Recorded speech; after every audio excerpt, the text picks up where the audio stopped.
find the LCM of y squared minus 9, y squared plus 10y plus 21, and y squared plus 4y minus 21.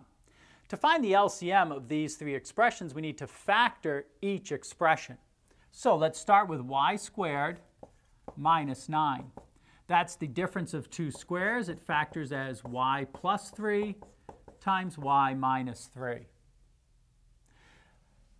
Let's factor this trinomial, y squared plus 10y plus 21. That's equal to y plus 3 times y plus 7. And let's factor the third and final trinomial, y squared plus 4y minus 21. And that factors as y minus 3 times y plus 7.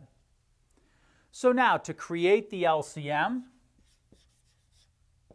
we can start with this particular expression, y plus 3 times y minus 3, and then look to see what other factors are missing. So we move to the next expression. We have the y plus 3. We need the y plus 7. Moving to the third expression, we have the y minus 3. We have the y plus 7. So our LCM is the product of y plus 3 times y minus 3 times y plus 7.